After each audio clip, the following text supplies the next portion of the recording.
Olá, boa tarde. Chamo-me Florbela Jorge e é com muito prazer que estou aqui a dar as boas-vindas em nome de todos e em nome da representação da Wolters Kluwer. E cabendo-me ainda preferir algumas palavras da apresentação.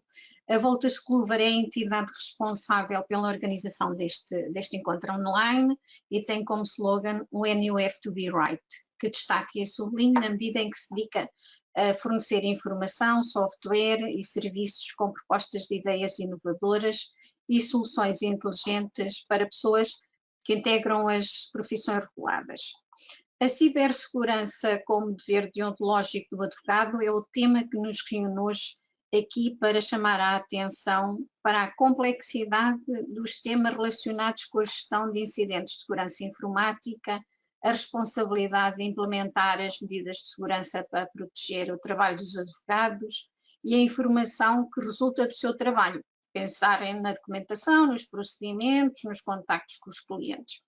Eu recordo aqui que em 2016 o mundo ficou chocado quando conheceu o caso Panama Papers, após um ataque informático ao servidor de e-mail da Sociedade de Advogados Panamaniana, Mossack Fonseca, e que foram divulgados mais de 11 milhões e meio de documentos de dados e transações de mais de 300 mil clientes de diversas partes do mundo. O efeito foi tão devastador que a sociedade teve que ser liquidada. Antes de passar a palavra ao Sr. Dr. João Massano, conferencista deste encontro, permita-me agradecer-lhe de um modo muito especial, não só pela honra de ter aceito vir a esta sala virtual dar a conhecer as suas reflexões, mas também de provocar o debate de um tema de relevância enorme. O Sr. Dr. João Massano é um reconhecido causídico na nossa comunidade jurídica, que tem pautado a sua vida profissional pela descrição e, sobretudo, ao serviço dos colegas advogados. O Sr. Dr. João Massano é licenciado em Direito, advogado, foi docente universitário e é atualmente o presidente do Conselho Regional de Lisboa da Ordem dos Advogados. Durante aproximadamente os próximos 30 a 40 minutos, o Sr. Dr. João Massano fará a sua exposição e encontra-se disponível para responder a perguntas enviadas através do chat. O chat está do lado direito do ecrã e podem escrever as perguntas mesmo ao longo da sessão. Eu termino esta breve apresentação agradecendo a participação de todos, com votos de proveito para a ciência do direito e da sua aplicação prática. E assim passo a palavra ao Sr. Dr. João Massano, que irá iniciar as suas reflexões, digamos assim. Muito boa tarde, doutora Florbela. Começo por agradecer na sua pessoa o convite que me foi endereçado pela Wolters Kluwer para estar aqui hoje a falar sobre o tema da cibersegurança como dever deontológico do advogado. Antes de iniciar a exposição propriamente dita, eu gostava de fazer só uma muito breve reflexão em relação ao ambiente que rodeia os escritórios de advogados e algumas das situações que têm acontecido e que aconteceram no passado, nomeadamente o que ficou conhecido como o Football Leaks, em que eu convidava todos a refletirem sobre essa situação, em que houve ataques a escritórios de advogados, depois houve também, como nos Panama Papers, o aproveitamento de algumas das provas e dos elementos recolhidos nessa altura, para questionar se poderá haver ou não uma justificação que permita invadir computadores de outras pessoas, nomeadamente de advogados. Porque, no fundo, eu gostaria de vos fazer um convite a uma reflexão sobre se há ou não criminosos bons e se os fins podem ou não justificar os meios, que foi, no fundo, algo que aconteceu com a mediatização do caso Football Leaks, em que algumas das coisas que foram veiculadas pela comunicação social pareceram quase que glorificar quem ilicitamente teve uma intrusão em sistemas informáticos alheios. Mas, passando então à exposição, depois deste breve cenário, que no fundo deve fazer refletir a todos, nomeadamente em relação aos cuidados que todos devemos ter com os nossos computadores e com os nossos sistemas informáticos, É óbvio que o direito não pode ficar imune às inovações tecnológicas, às chamadas tecnologias de informação e comunicação, que trazem diariamente novos desafios ao mundo do direito, que, claro, como todo o mundo, se vê obrigado a adaptar-se à exigente e complexa sociedade de informação que nos rodeia atualmente. Existem desafios constantes que foram criados com a evolução tecnológica, como as novas realidades conhecidas como cloud computing, internet das coisas, inteligência artificial, smart contracts, a robótica, blockchain, só para dar alguns exemplos. Mas falamos também da necessidade de responder ao que já aqui foi falado, que é o aumento do número de ataques informáticos e tentando minimizar o seu impacto no exercício da nossa profissão, sem deixar naturalmente e tendo naturalmente que investir na inovação jurídica e tecnológica. Com efeito, estes ataques informáticos têm sido feitos a diversas entidades e há sempre uma grande apetência pelos escritórios de advogados, porque tem alguma informação que poderá ser relevante para quem desencadeia esses ataques. Portanto, os advogados, quer estejam organizados em prática individual ou em prática societária, foram obrigados a encontrar respostas e soluções para estas problemáticas, nomeadamente no respeito ao tratamento dos dados pessoais, à luta pelo direito ao esquecimento, à intimidade da vida privada, etc, etc, etc. E também temos sido obrigados a implementar um conjunto de normas para lutar contra a corrupção, garantir a prevenção do branqueamento de capitais e do financiamento do terrorismo, garantir a prevenção de riscos penais, garantir a confidencialidade, proteção de dados e cibersegurança, chegando, em alguns casos, especialmente nas sociedades, a ter equipas especializadas e delegados de proteção de dados. De facto, é muito importante toda esta temática, é muito importante combater, por exemplo, conflitos de interesses e, para isso, naturalmente, a inovação tecnológica é fundamental. Também alguns escritórios adotaram códigos de conduta, deveres éticos e regulamentares que são da maior importância na nossa atividade e também têm vindo a adotar códigos éticos em relação aos seus prestadores de serviços. Eu diria que o mais importante neste momento é perceber como é que esta tecnologia de vanguarda nos pode ajudar a agilizar os nossos processos dentro dos nossos escritórios e como é que poderemos utilizar estas ferramentas que, obviamente, tiveram uma grande aceleração na sua utilização nos nossos escritórios com a pandemia, que de facto todos nós, penso eu, ainda nos recordamos de como trabalhávamos antes da pandemia e também sabemos como trabalhamos hoje em dia, que nada tem a ver com o pré-pandemia, nomeadamente eu acho que neste momento não há advogado que não use, ou muitos poucos serão aqueles que não usam as plataformas informáticas, pelo menos para a realização de reuniões virtuais como esta que estamos a ter aqui hoje. Diria que, infelizmente, nem todos os advogados, talvez mesmo a maioria, tenha conseguido implementar ou acompanhar todos os avanços tecnológicos e muito menos ter a almofada financeira para o fazer. Aqui temos que distinguir a prática individual e a prática societária. Diria que a prática societária terá provavelmente maior facilidade nesta adaptação tecnológica, porque terá, em princípio, meios diferentes para fazer face a essa inovação tecnológica.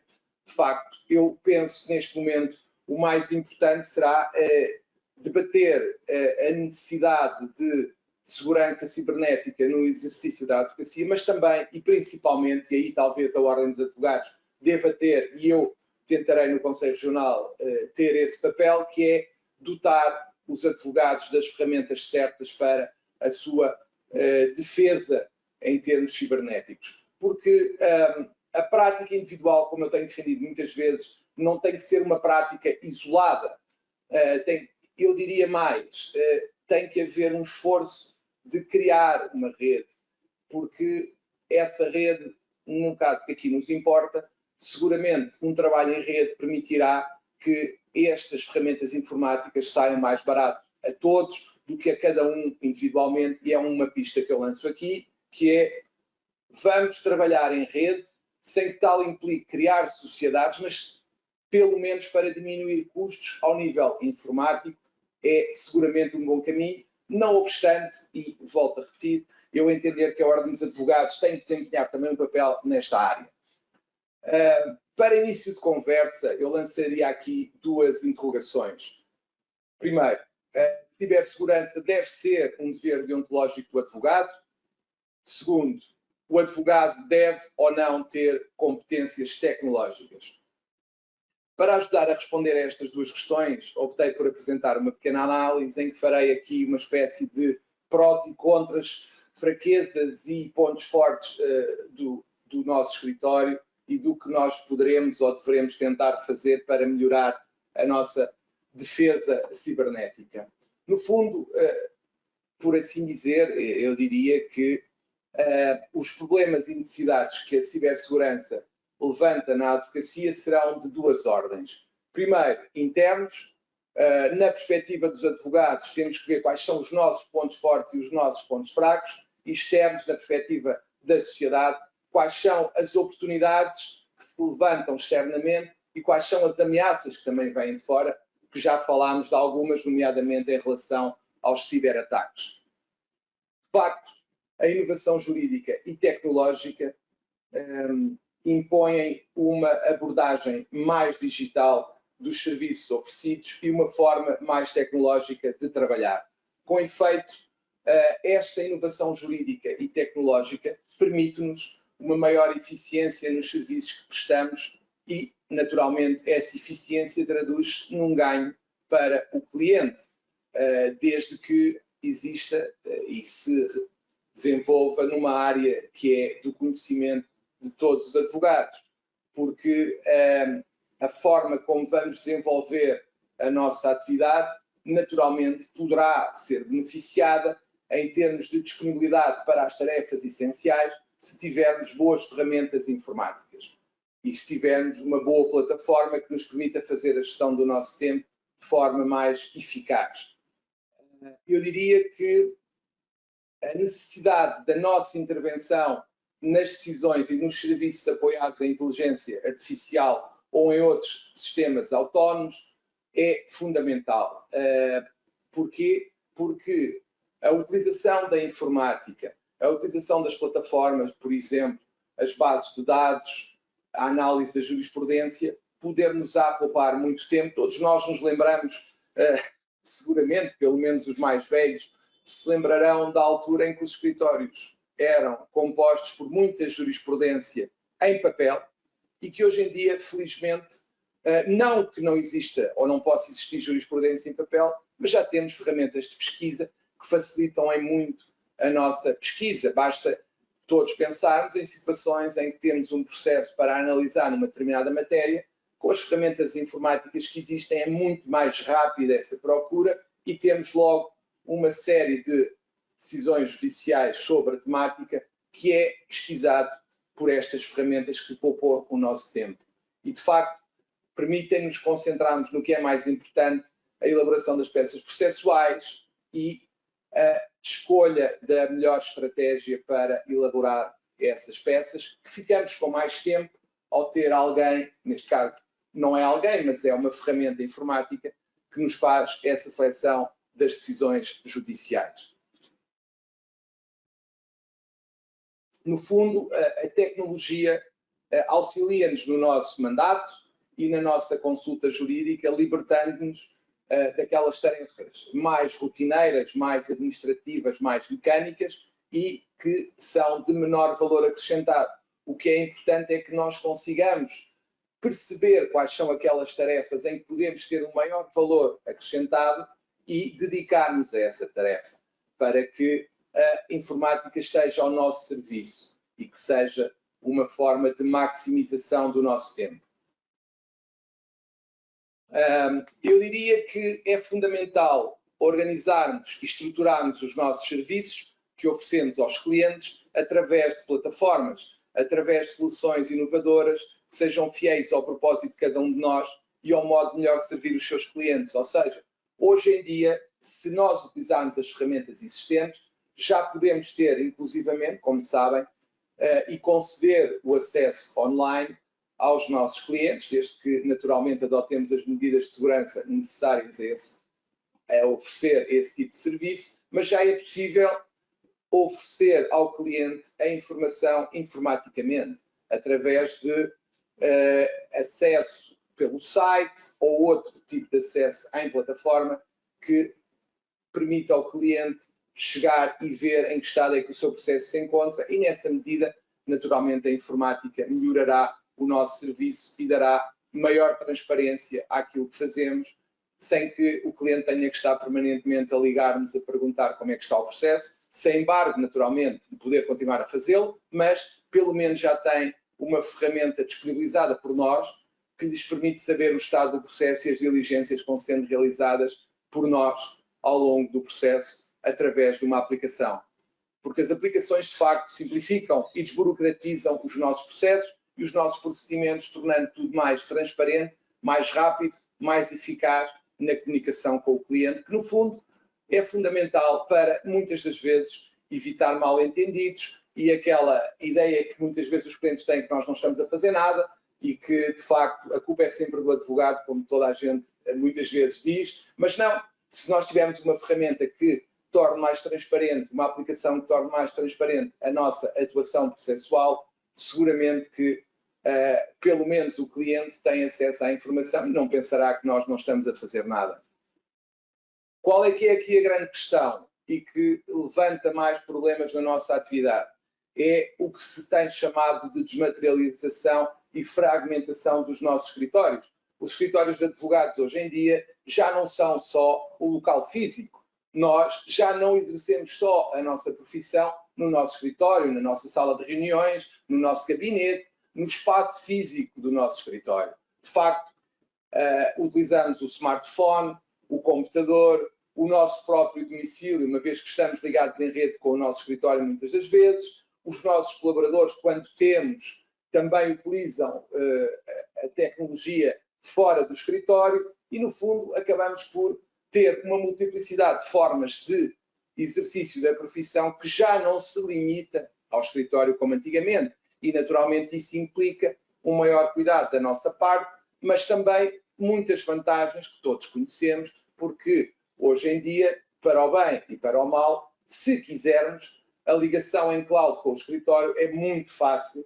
com todos os fornecedores que existem, porque, de facto, eu posso estar na praia, eu posso estar num bar, eu posso estar num restaurante, e se existir algo de urgente que eu tenha que responder, eu consigo, porque o nosso escritório, neste momento, é um escritório físico, mas também e principalmente, muitas das vezes, um escritório virtual. E esse escritório virtual, naturalmente, implica uma maior participação de todos nós em plataformas de trabalho em que a colaboração é necessária e em que há uma partilha de informação entre nós, escritório, e membros do escritório, e com os clientes e os nossos consultores que estão fora do escritório, se existirem, naturalmente. Mas, pelo menos, entre quem trabalha connosco e quem é nosso cliente, nós, através das clouds e de aplicações, já conseguimos estabelecer uma ligação que não se limita ao escritório virtual, perdão, ao escritório físico,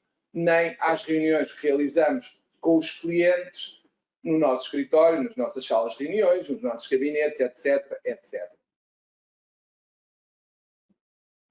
Eu diria que o maior desafio que nós temos aqui é a forma como esta informação que passa, por exemplo, para o cliente, como é que ela passa. Porque impõe-se naturalmente que esta comunicação, esta passagem da informação não ocorra sem cuidados de segurança informática. É óbvio que eu não posso prejudicar um cliente por falta de conhecimento informático e não posso também correr o risco de divulgar, não intencionalmente, informação do cliente. E isso implica que, até nos termos do nosso estatuto, o artigo 98, número 2, nós temos a necessidade de ter o conhecimento necessário e de utilizar as ferramentas tecnológicas disponíveis para proporcionar o melhor patrocínio do nosso cliente. Nós temos que ter as nossas competências, temos que melhorar as nossas competências próprias e temos que recorrer ao apoio externo quando não tenhamos essas competências para criar as medidas de defesa da nossa organização, seja um escritório em prática individual, seja uma sociedade. Todos temos a obrigação de defender, em termos cibernéticos, o nosso escritório. Como eu referi, o trabalho à distância é óbvio que tem desafios. Por exemplo, o maior desafio será a garantia da confidencialidade das comunicações, porque esse é o ponto essencial de qualquer comunicação através das plataformas, porque, como sabem, temos o dever de sigilo e esse dever de sigilo também, naturalmente, abrangerá as comunicações por e-mail. E essas comunicações, naturalmente, têm que estar seguras e têm que ser confidenciais. Depois temos a questão da digitalização dos documentos, que também tem que ser feita com ferramentas que assegurem segurança informática. Portanto, na prática, nós temos que fazer o quê? Uma proteção eficaz dos dados que são guardados por nós nos nossos escritórios. Sejam escritórios físicos, sejam escritórios virtuais. Não basta termos um cadeado, não basta termos uma porta de alta segurança no nosso escritório, também temos que ter medidas similares em termos virtuais. E para isso, naturalmente, temos que manter um sistema informático seguro, o mais seguro que seja possível, contratando, caso seja necessário, os serviços informáticos que garantam essa proteção. Agora, entendo e penso que todos temos que lutar por isto para que o software, a tal inteligência artificial, não elimine o valor essencial do advogado. Ou seja, há uma ideia que eu tenho vindo a defender, que tem muito a ver com algo que todos conhecemos, que é o médico de família, apesar de todas as dificuldades do Serviço Nacional de Saúde. Havia, há uns anos atrás, a ideia do médico de família, que era alguém em quem as pessoas confiavam e que, muitas das vezes, só olhar para o paciente conseguia descobrir a sua doença. Eu acho que os advogados têm que ser e têm que conseguir criar uma relação de confiança especial com o seu cliente que, tendencialmente, nos torne advogados de família. Mas como é que isto se coordena com o que estamos a falar, que é a parte informática, é a cibernética, é todas as novas plataformas? É conseguirmos, ao lado de todas as plataformas, todas as aplicações que utilizemos, criar e manter uma relação de confiança, que obviamente só é possível estabelecer entre pessoas, não é entre um computador e uma pessoa. Basta ver o que aconteceu, por exemplo, com a banca, que tentou impor o home banking e todas as transações online, mas que nunca conseguiu evitar que as pessoas se deslocassem às suas agências. E tanto que agora estamos a assistir a um movimento bancário que é no sentido de ter agências mais capazes de receber as pessoas e que sejam mais acolhedoras. Portanto, nós, enquanto advogados, temos que cultivar esta relação de confiança que é essencial e que é um dos valores que nos permitirá sermos sempre os advogados de confiança e que nos distinguirá das máquinas, porque a par de uma sensibilidade acrescida que nós temos e que as máquinas não terão na análise das circunstâncias do caso concreto, essa mais-valia que nós temos, não haverá recursos tecnológicos que a possam promover, porque há coisas para as quais nós olhamos e que a nossa intuição, a nossa sensibilidade jurídicas nos permitem ver e que uma máquina nunca conseguirá ter essa sensibilidade. A máquina tem que estar ao serviço da nossa intuição e sensibilidades jurídicas e não o contrário. Portanto, a conclusão que eu retiro daqui é que a utilização das ferramentas tecnológicas nunca pode prejudicar o cumprimento dos deveres que são o baluarte do exercício da advocacia. Por exemplo, o sigilo profissional, os deveres de competência, zelo e diligência e os valores morais, a honestidade, a probidade, a retidão, a lealdade, a cortesia, a sinceridade, a consciência moral. Sabemos todos que, caso não seja assegurado o sigilo profissional e a confidencialidade, o que está em causa é o direito de defesa, em última análise. E que, em último lugar, através dessa violação do dever de sigilo e da confidencialidade, o que estará em causa é o próprio direito à justiça, que todos têm consagrado, inclusivamente, como sabem, constitucionalmente. E eu diria que, passando agora à questão da tecnologia e da inovação tecnológica propriamente dita, a normalização e a formatação de muitos dos serviços, procedimentos e respostas também conduzirão já a escritórios com certificação e tudo mais, e que os próprios escritórios de advogados tenderão a querer certificações de segurança na informação, de gestão da qualidade do próprio serviço. Acho que os escritórios de advogados tenderão, num futuro próximo, a procurar uma certificação externa de qualidade na prestação do serviço e na segurança da informação, até como forma de dizer ao cliente que este escritório é seguro. Pelo menos tentou e criou um sistema de segurança informático que foi certificado externamente. E isso é fundamental para que as pessoas confiem em nós e nos confiem os documentos que são dados pessoais. Porque nós temos que ter o cuidado, volto a repetir, de transmitir segurança e confiança na nossa segurança informática ao cliente, porque nada é mais destruidor da relação de confiança entre cliente e advogado do que esse cliente saber que não há medidas informáticas no escritório, o escritório não se preocupa com as medidas informáticas.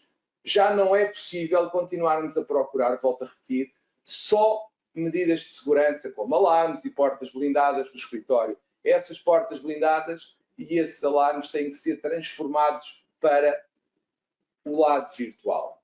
Portanto, uma das grandes questões que nós temos nos nossos gabinetes, nos nossos escritórios, é, que já falámos no início, a intrusão em sistemas informáticos, porque muitas das vezes é aí que está o nosso grande problema. Todos nós nos lembramos, como a doutora Florbela também referiu no princípio, de casos em que escritórios de advogados sofreram uma intrusão por terceiros e que destruíram esses escritórios, a sua credibilidade, e minaram esses escritórios, porque muitas das vezes o que se passa até tem muito a ver com a formação das pessoas que têm acesso a essa informação, porque não basta só gastar muito dinheiro em segurança informática, nomeadamente em programas, em aquisição de aplicações e mecanismos de proteção, é também essencial formar as pessoas que vão lidar com esses mecanismos, porque muitas das vezes gastamos milhares de euros ou centenas de euros em programas e aplicações para garantir a nossa segurança, mas esquecemos que basta uma falha de uma pessoa no nosso escritório que não tem a formação adequada para que o sistema caia por si. Portanto, é fundamental que todas as pessoas que lidam com o sistema informático tenham a formação adequada nesse sistema informático e que consigam saber utilizar o sistema informático da forma adequada e eficaz.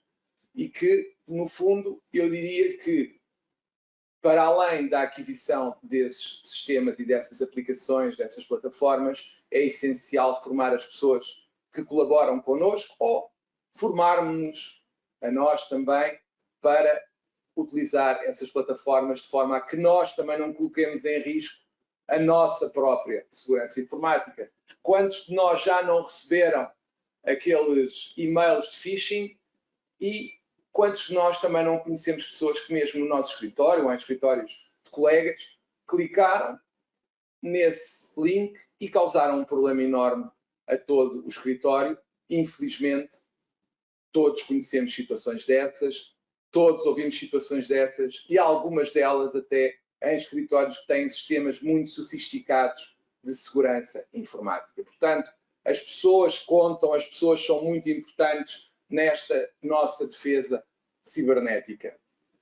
Portanto, Temos que manter a informação em segurança, ao abrigo de acessos ilegítimos por terceiros, cumprindo os deveres de confidencialidade e de segredo profissional. Portanto, temos que procurar um equilíbrio do sistema, na medida em que as tecnologias têm sempre que ser vistas não como conflituantes com deveres éticos que são impostos pelo nosso estatuto, mas antes como auxiliares de valor acrescentado no âmbito do cumprimento desses deveres. Portanto, é muito relevante, é essencial, diria, implementar regras internas muito claras que permitam identificar e evitar situações de conflito de interesses.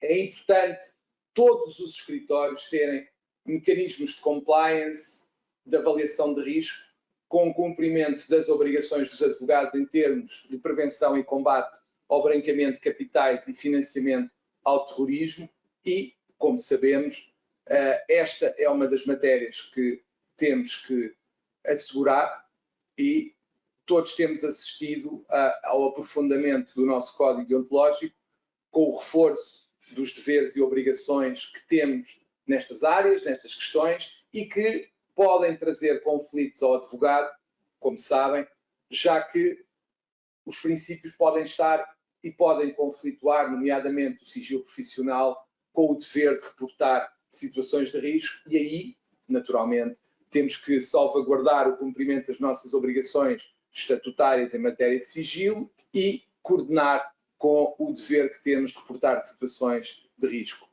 Nas sociedades, naturalmente, estas situações têm outra forma, ou podem ter outra forma de gestão, como criar um comitê multidisciplinar para analisar e garantir que os deveres deontológicos são sempre cumpridos. E eu aqui não posso deixar de falar nas tão faladas, tão propaladamente, as sociedades multidisciplinares. Eu estava a referir que é necessário aproveitar estes novos meios tecnológicos para aumentar o nosso conhecimento, inclusivamente para atualizarmos o nosso conhecimento jurídico. Há muitas plataformas que nos facilitam o trabalho e agora, fazendo aqui um bocadinho de publicidade ao Conselho Regional de Lisboa, o próprio Conselho Regional de Lisboa tem no seu site, nas suas redes sociais, muitas, eu diria, muitas publicações, muitos vídeos e existem, como sabem também, publicações, bases de dados, como a da Valters, por exemplo, que nos facilitam a tarefa e que já referi há pouco. Portanto, a adoção destes meios de trabalho informáticos e digitais tem que ser adequada às novas exigências. Não é possível continuarmos presos a um passado que eram só os livros. Eu diria que neste momento é muito mais fácil e muito mais rápido recorrer a estas bases de dados. É muito importante a sensibilização dos advogados para a compreensão da tecnologia e das suas virtualidades. Temos que perceber como podemos ou não aproveitar a informação, temos que aferir se esta utilização da informação é ou não enquadrável e aceitável nos termos das regras deontológicas que nos regem, mas sendo, obviamente, temos que tirar o máximo que pudermos das plataformas. Portanto, temos que acompanhar a implementação de programas e procedimentos internos que assegurem o cumprimento dos nossos deveres deontológicos. No fundo, é utilizar a tecnologia para garantir o nosso cumprimento dos deveres deontológicos que nos são impostos pelo nosso estatuto. Depois, eu diria que há uma necessidade, quanto a mim, óbvia, de rever as nossas normas deontológicas para que sejam adequadas aos novos tempos e às novas exigências deste mundo virtual que se impôs cada vez mais e que se tem vindo a impor cada vez mais e com a pandemia teve uma aceleração extremamente rápida. Porque, de facto, olhando para os meios que nós temos à nossa disposição, plataformas, redes sociais, etc., parece-me que é óbvio que o nosso estatuto, que foi pensado para um período anterior a esta revolução tecnológica, não prevê, não regulamenta a nova forma de, por exemplo, fazer a nossa publicidade. É importante que o Estatuto reflita as novas realidades das redes sociais, a utilização das redes sociais, e diga o que é permitido de forma clara e o que não é permitido. Porque neste momento o que nós assistimos é, primeiro, temos um Estatuto desadequado e, segundo, o que existe também não é fácil de cumprir porque as normas não estão atualizadas em relação ao que temos ao nosso redor neste momento. Portanto, eu diria que o Estatuto, até em termos deontológicos, tem que ser adaptado à evolução tecnológica. Temos que pensar, por exemplo, no desfazamento que existe entre a realidade existente nas redes sociais, nas plataformas, e na ausência de previsão dessa realidade no nosso Estatuto. É urgente essa atualização. E também diria que teremos que pensar como é que nos nossos escritórios iremos, por via contratual, com os clientes, assegurar esta defesa da segurança cibernética. Parece-me indispensável, e todos penso que estarão a fazer ou deverão fazer isso, que é estabelecer regras claras em matéria de confidencialidade e de cumprimento das normas de segurança, informar o cliente desse facto e impor também essas normas de segurança por via contratual e em relação aos nossos fornecedores, por exemplo, informática e outros que existam no nosso escritório. Temos que escolher bem os nossos parceiros tecnológicos, a utilização dos seus serviços e temos que adaptar os nossos espaços de trabalho, volto a repetir, quer no escritório, quer fora do escritório e principalmente fora do escritório. É essencial que tenhamos medidas de segurança nos nossos smartphones, nos nossos tablets, nos nossos PCs, sempre que nos encontramos fora do escritório, e isso aí, naturalmente, o melhor será recorrer a quem sabe em termos informáticos. Depois, já falei há pouco, mas é fundamental e há um grande desafio deontológico em relação às redes sociais. Temos um uso crescente de redes sociais pelos advogados, basta olhar para as redes, verificar situações em que advogados fazem uso dessas redes sociais, eu diria que com clara violação de deveres deontológicos, nomeadamente a tal publicidade que referimos há pouco, o sigilo, a discussão pública de questões profissionais e, muitas das vezes, infelizmente, verifica-se a violação do dever de urbanidade e correção, por exemplo, entre colegas ou em relação a outros agentes do sistema, como magistrados. É essencial que os advogados percebam que não é por estarem numa rede social que se podem insultar, que se podem difamar, ou que podem insultar ou difamar magistrados, agentes da autoridade, órgãos de polícia criminal, etc, etc, etc. No fundo, eu diria que já aqui numa fase conclusiva, e penso que já estou quase a chegar aos tais 40 minutos que me tinham sido dados, a evolução tecnológica trouxe muitos desafios de implementação. De facto, aumentou claramente a complexidade da prestação dos serviços jurídicos, trouxe uma diversificação no tipo de apoio prestado aos nossos clientes e teve um crescente envolvimento na nossa atividade, com um crescimento exponencial de fontes e um ritmo muito acelerado de mudança na lei e na economia, que exigem uma capacidade sobre-humana de atualização. De facto, a vertigem da vida atual, a rapidez com que estes novos meios permitem a mudança de leis, de ritmos económicos, é um desafio que os advogados têm que enfrentar. E daí voltar também ao que referi no princípio.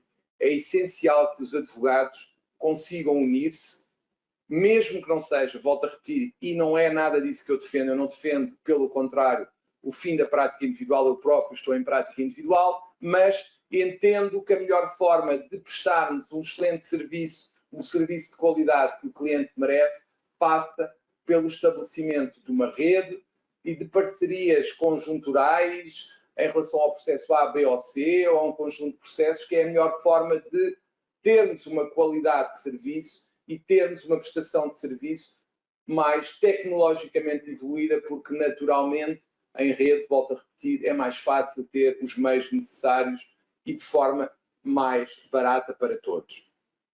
Portanto, eu diria que tendencialmente, obrigatoriamente até, os nossos deveres, os deveres que nos são impostos enquanto advogados, não podem nem devem ficar dependentes das ferramentas que nós utilizemos ou da forma como desenvolvemos a nossa atividade. O cliente deve poder ir ao nosso escritório, quer seja um escritório em prática individual, quer seja uma pequena, média ou grande sociedade, e deve ter a mesma segurança informática, e para isso o advogado tem que se adaptar, tem que adquirir os meios que lhe permitam garantir essa segurança informática, porque o cliente deve ter sempre, mas sempre, a certeza e a segurança de que está a entrar no escritório de advogado, está a entrar num território sagrado, que pode falar à vontade e que não há falhas de segurança, ou que pelo menos, sabemos que é impossível ter uma prevenção a 100%, ou que pelo menos todas as medidas possíveis e adequadas foram tomadas por cada um dos escritórios. Isso é fundamental para que o cliente se sinta seguro nos nossos escritórios. Portanto, estamos a falar de caminhos que são claramente conciliáveis, que a compatibilização entre os caminhos será sempre muito benéfica para a sociedade em geral, pois permite, no fundo, que haja uma conciliação para o cliente entre o benefício que lhe é dado por força das garantias deontológicas inerentes aos serviços por nós prestados, mas também que a tecnologia e os contributos técnicos relevantes que essa tecnologia traz até permitem uma maior proteção e salvaguarda da informação e do sigilo.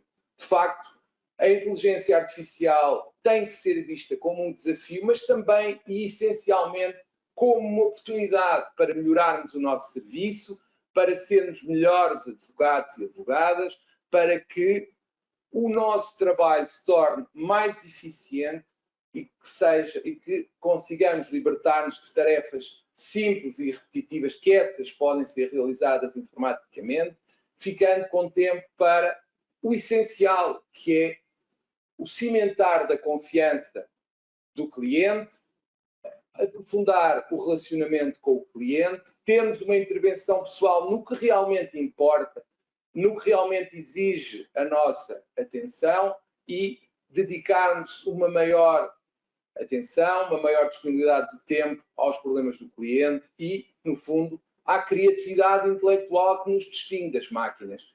É importante pararmos para pensar e deixarmos as máquinas repetir aquelas tarefas que muitas das vezes nem sequer gostamos e que a máquina pode fazer com grande vantagem para todos nós. Eu diria que o advogado nunca será substituído por robôs. Há competências intelectuais, análise e pensamento crítico, talento, criatividade, intuição, capacidade relacional e empatia que uma máquina nunca irá conseguir reproduzir, ainda para mais numa profissão como a nossa, em que, para mim, eu diria que a qualidade mais importante é a empatia, a capacidade de nos colocarmos no lugar do cliente.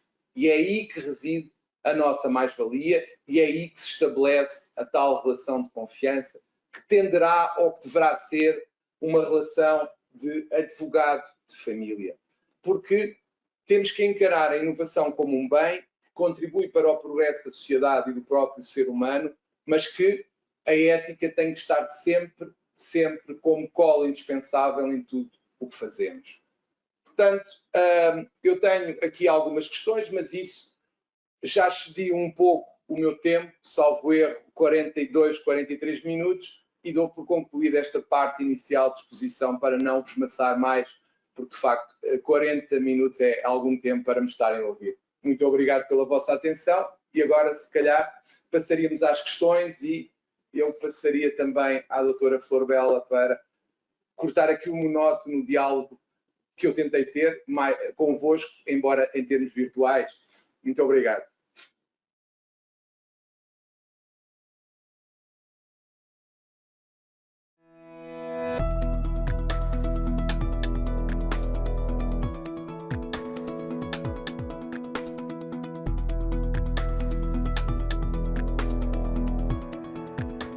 Obrigada, Dr. João Massano.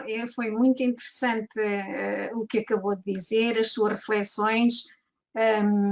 Eu fiquei muito entusiasmada para conhecer outras, para ir aprofundando o tema também da minha parte, e creio que os participantes deste encontro também estão um pouco animados com esta conferência, até porque tem um impacto muito grande na vida do exercício da advocacia de qualquer pessoa. Eu queria pedir um favor, até porque é um pedido de um participante, que nos diz que o Sr. Doutor, quando falava das sociedades multiprofissionais, ficámos sem som ali durante uns breves segundos. E perdeu-se um pouco essa parte. E ele pergunta, o colega, se podia retomar esse tema e falar um pouco sobre as sociedades multidisciplinares que não conseguimos ouvir. Claro que sim, claro que sim. A questão das sociedades multidisciplinares, eu falei há pouco a propósito do tal comitê que algumas sociedades poderão ter e deverão ter para analisar em equipa a violação ou não dos deveres deontológicos e a forma como devem prevenir essas violações, para, no fundo, também dizer que não me parece, aliás, acho que não é possível nas sociedades multidisciplinares esta observância da ética que deve nortear a nossa profissão. Ou seja, eu entendo, e não estou isolado nessa posição, eu entendo que as sociedades multidisciplinares, por serem constituídas por outros profissionais que não advogados, não permitem a salvaguarda dos nossos deveres deontológicos. São fundamentais para o exercício da nossa profissão.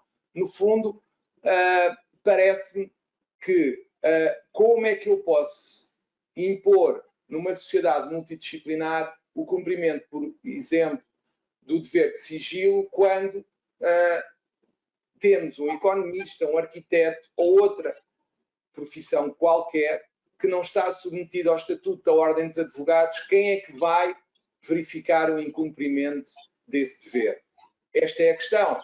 Não há, naturalmente, competência que esteja fundada num Estatuto da Ordem dos Advogados para sancionar a violação do dever de sigilo dos advogados por outro profissional que esteja integrado numa sociedade multidisciplinar com advogados. Isto para além de outros temas que não têm especificamente a ver com aqui, mas eu deixo só um que é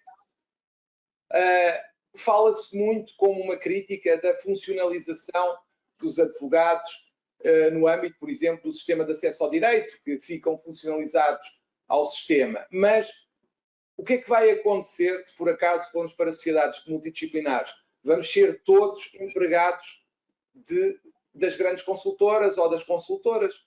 É isso que queremos? Eu acho que não. Eu acho que a autonomia dos advogados, a independência dos advogados, tem que ser sempre um valor e que tem que ser salvaguardado, quanto mais não seja, porque nós não nos podemos esquecer que é essa independência e essa autonomia que nos permite defender da melhor forma os direitos de todos os cidadãos. E concluindo, em relação às multidisciplinares, acho que o dever basilar que nós temos na relação com o cliente e que permite ao cliente confiar em nós é o dever de sigilo. Quanto a mim, é impossível de salvaguardar por ser um dever que impende sobre advogados numa sociedade multidisciplinar que tem outros profissionais. Foi isso que eu disse há pouco. Há outras razões, naturalmente, mas aqui, considerando a parte tecnológica, eu acho que o dever de sigilo, por um lado, deve ser reforçado com os meios tecnológicos e, por outro lado, é uma prova clara de que a multidisciplinaridade é um risco para esse dever, porque,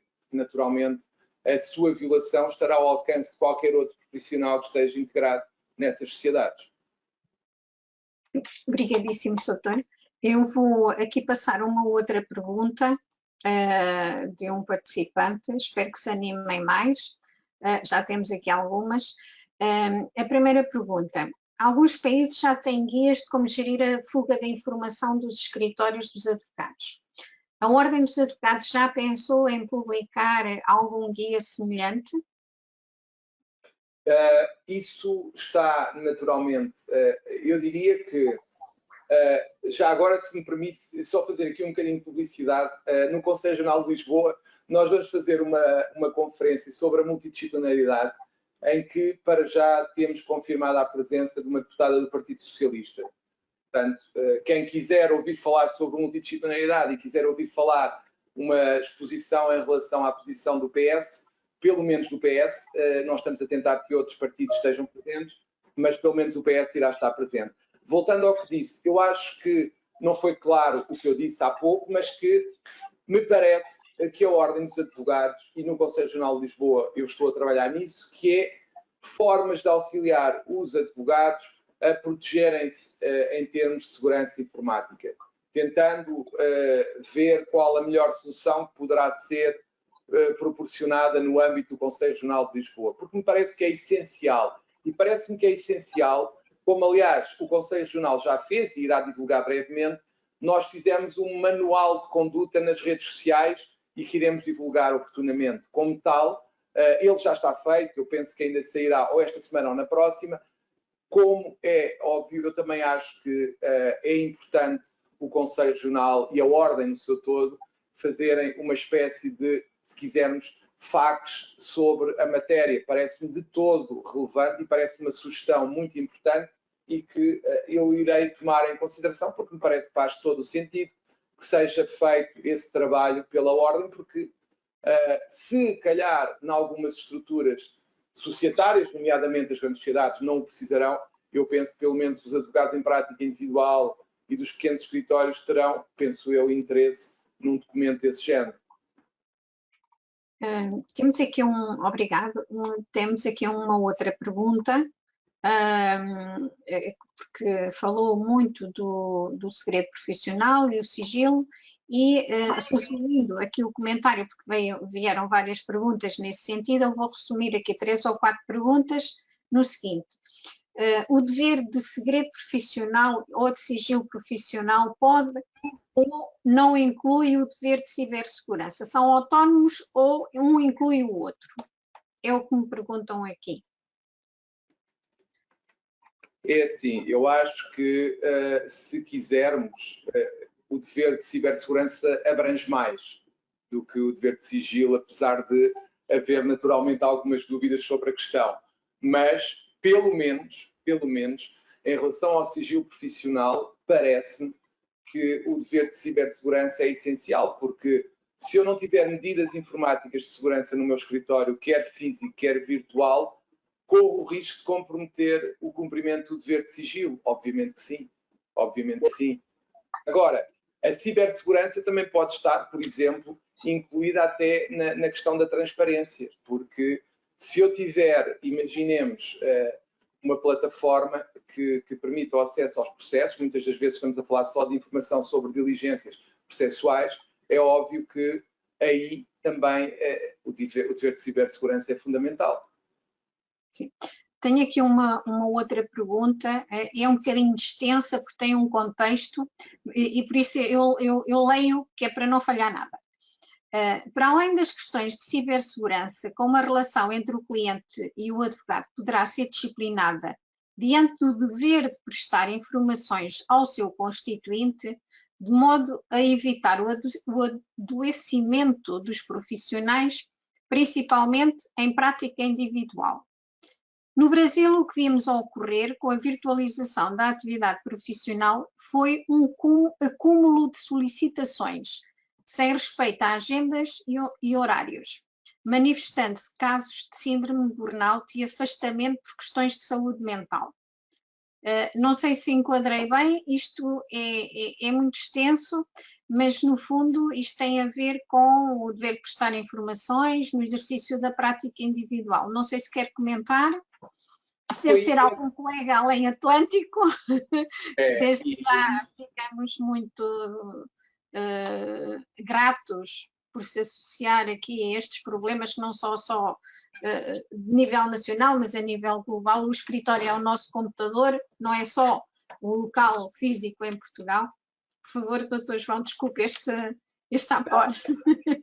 Não. Claro que está mais do que desculpada, porque é uma questão extremamente interessante e que toca em questões que eu referi, ou seja,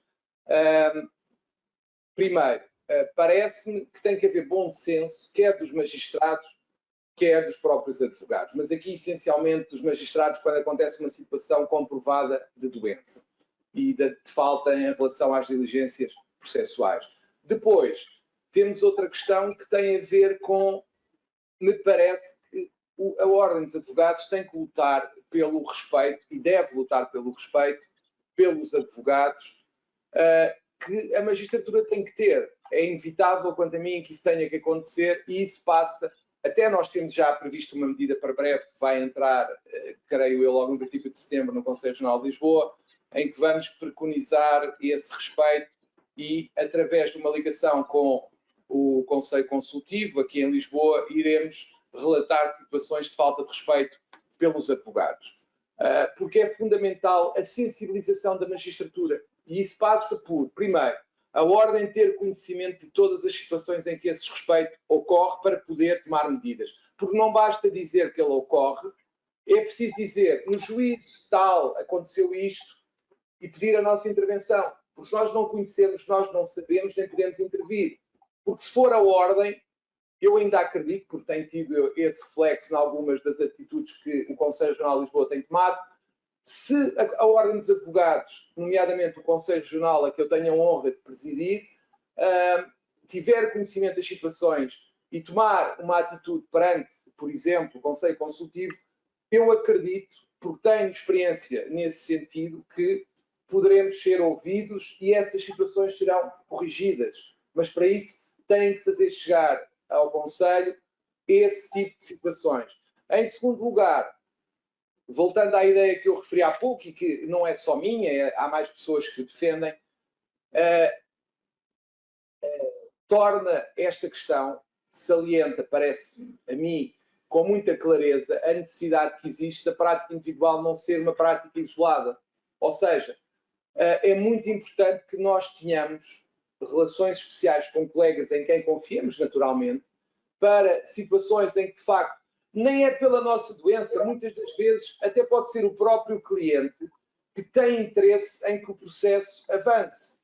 Ou seja, pode ser o próprio cliente que não quererá o adiamento da diligência. E, nesses casos, se nós tivermos uma rede criada, não uma sociedade, mas alguém a quem possamos recorrer nestas situações, ou porque não temos tempo, ou porque estamos doentes, ou porque temos um colega que até é melhor naquela diligência processual, tem melhores conhecimentos, outra coisa qualquer, é importante a criação de uma rede que me parece que ajudará os advogados em prática individual a sobreviverem de forma mais, diria eu, mais robusta e forte perante tudo o que se aproxima.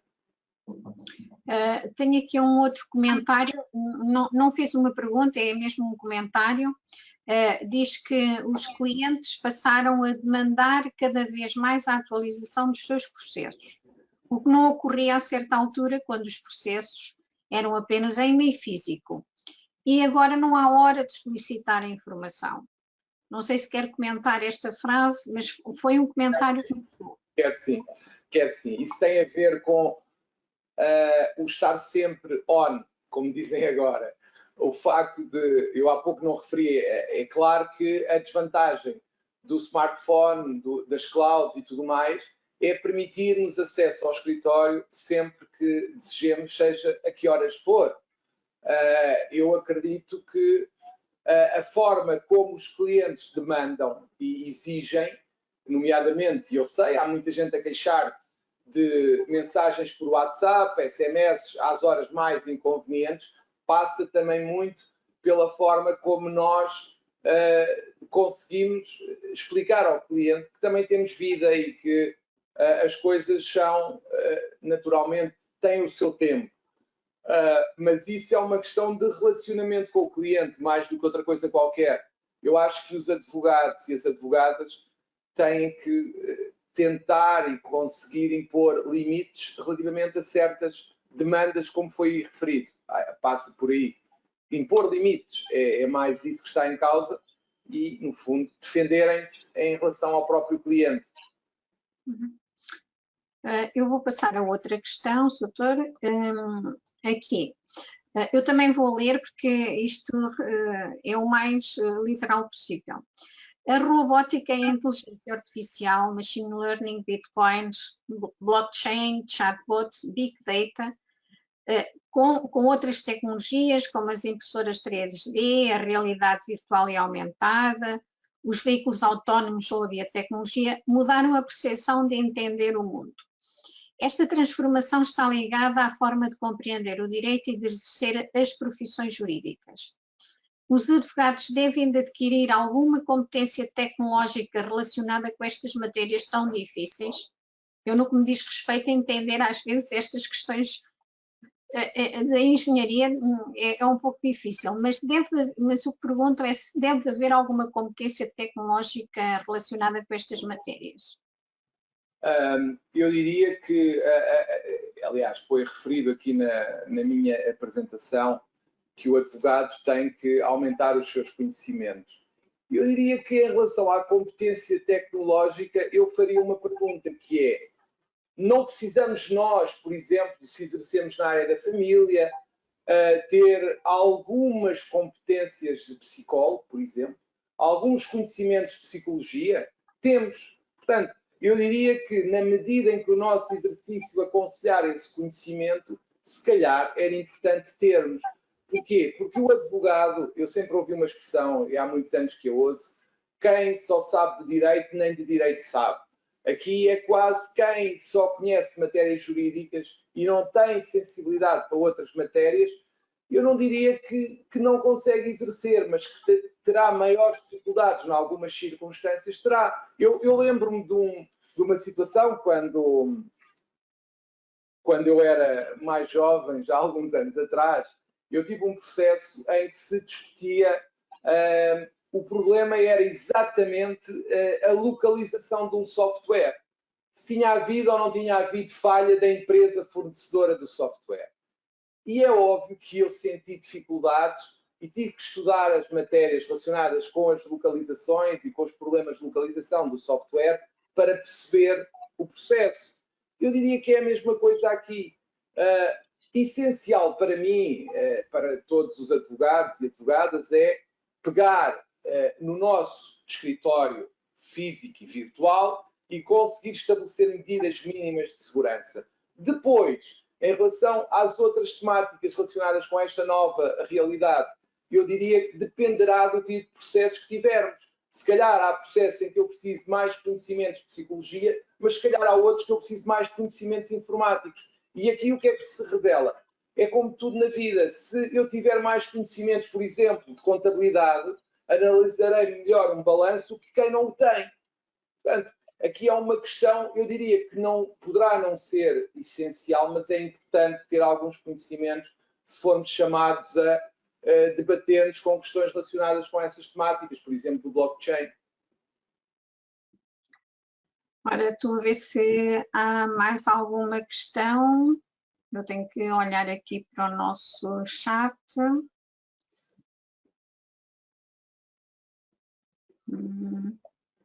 Não há mais nenhuma questão, não sei se haverá alguma outra.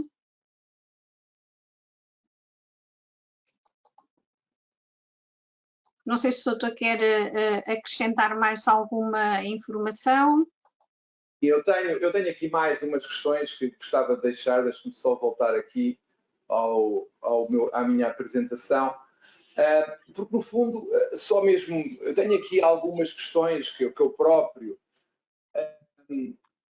tinha pensado, que têm a ver, uma delas já falámos aqui, qual é o aproveitamento que se pode tirar das novas tecnologias para os processos de um escritório de advogados, por exemplo.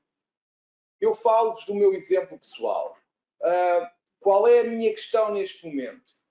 É maximizar a minha atividade, a minha disponibilidade de agenda e gerir o escritório. Como é que isto se consegue? Objetivamente falando, é importante, parece-me, ter uma aplicação de gestão documental, de tempo e outra, que me permita a gestão do escritório em termos virtuais, mesmo que não esteja aqui, por exemplo. Melhora o processo, melhora a articulação com a minha secretária, com advogados que colaborem comigo, e não precisamos de estar todos no mesmo sítio, mas, obviamente, que eu maximizo a eficácia do escritório se tiver uma aplicação, em vez de estar à espera do telefonema, do que for. Porquê? Porque qualquer um de nós automaticamente chega à aplicação e consegue saber o que é que foi feito e o que é que falta fazer. Portanto, é um exemplo. Eu acho que a tecnologia tem que estar ao nosso serviço, tem que ser, no fundo, um auxiliar da nossa atividade que nos permita dedicar-nos ao que é mais importante, que é pensar, muitas das vezes, dedicar-nos a cultivar a relação com o cliente, em vez de perdermos tempo a repetir tarefas, pesquisar em livros, por exemplo, decisões jurisprudenciais, etc, etc, etc. Ou perder tempo mesmo a articular funções e tarefas com colegas ou secretária ou outro tipo de colaboradores que existam. Depois, como é que caminhamos para alguma automatização do trabalho jurídico? É uma questão que será fundamental e que é fundamental já. Como é que nós vamos integrar as novas tecnologias que todos os dias surgem no nosso caminho enquanto advogados? Isso é um desafio, mais do que uma resposta. Não me parece que haja uma resposta neste momento, mas o que me parece importante é que, e aqui citaria uma das frases que mais vezes tenho ouvido ultimamente, que é mudar é difícil, mas não mudar é fatal. Ou seja, eu diria que se nós queremos sobreviver neste mundo em constante mudança, nós também temos que mudar e adaptar-nos ao que vai surgindo. Era impensável, por exemplo, no tempo do meu patrono, ele ter uma aplicação para gerir o escritório. Mas neste tempo que hoje temos, parece-me impossível não ter, ou pelo menos dificulta-nos muito a tarefa. E faz-nos perder tempo, que muitas vezes até é essencial. Portanto, agora, eu diria que nós estamos efetivamente, e a pandemia veio sublinhar isso com uma grande clarividência, nós estamos num tempo muito diferente, muito diferente. Eu diria que há 2, 3 anos era impensável, eu não fazia praticamente, aliás, eu comecei a fazer reuniões Zoom com a pandemia, por exemplo, porque até lá os clientes queriam todos reuniões presenciais, mas hoje em dia são os próprios clientes que perguntam se pode ser em Zoom para pouparem tempo. Portanto, isto é o significado de que as coisas já não são o que eram. Portanto, os advogados têm que ir à frente do tempo, têm que perceber o que é que o cliente quererá num futuro próximo. E temos sempre que tentar mudar e ter um processo mais transparente, mais eficaz. E parece-me que nós vamos ter, obviamente, que entrar no digital mantendo as nossas, diria, as nossas valências humanas, que é o fundamental, que é o que nos permite ter a tal intuição, a tal consciência, a tal criatividade jurídicas, que são fundamentais nos dias que correm. Eu diria que a mudança está aí e que não podemos fechar os olhos a ela. E recorrer às tais legal techs, muitas vezes que aparecem com novos produtos, que muitas das vezes o mais importante acaba por ser como muitas vezes nós temos medo de experimentar e por isso não tentamos as novas tecnologias com medo. Eu diria que se calhar está na hora de pelo menos olhar para as novas tecnologias que vão surgindo, as novas plataformas, as novas aplicações e ver em que medida é que elas podem facilitar o nosso trabalho. Era isso que eu acho que é a principal mensagem. Eu, de momento, não tenho assim mais nenhuma pergunta, mas tenho aqui muitos agradecimentos. Perfeito, muito obrigado. Muito obrigado, uma excelente conferência. Obrigado. Não tenho palavras, porque é assim, em resumo, todos estão a agradecer ao Sr. Dr. João Massano esta conferência que teve a amabilidade de partilhar connosco. Seguramente que vai ser vista depois nas nossas plataformas, mesmo na página do Dr. João Massano, e se quiserem repetir, e para outros que não tiveram a oportunidade de nos estar a ouvir. Mas tenho aqui imensos agradecimentos e até a nível pessoal, pela excelência da pessoa que é. Eu não sei se calhar vou dar por fim este nosso webinar, porque não há mais perguntas. Vou esperar aqui um segundinho. Não estão a animar. De facto, estas questões são difíceis e é necessária alguma reflexão, como teve a oportunidade de partilhar connosco, até mesmo os próprios conceitos, que às vezes até temos dificuldades em traduzi-los para o nosso idioma, digamos assim, tem-se preferido manter aquilo que eu denomino a língua comercial, que é o inglês. Sem dúvida, sem dúvida. Bem, então, e assim, olha, não havendo mais questões a tratar, Sr. Dr. João Massano, e considerando também a hora, eu queria agradecer-lhe imenso a palestra que teve a oportunidade de partilhar connosco, uniu-se a esta iniciativa de imediato, assim que recebeu o nosso convite, a bondade de dar a conhecer as suas reflexões, contribuindo não só para a deontologia profissional, mas também o aprofundamento da ciência jurídica e da sua aplicação prática, porque, como disse, é necessário alcançar a justiça para todos.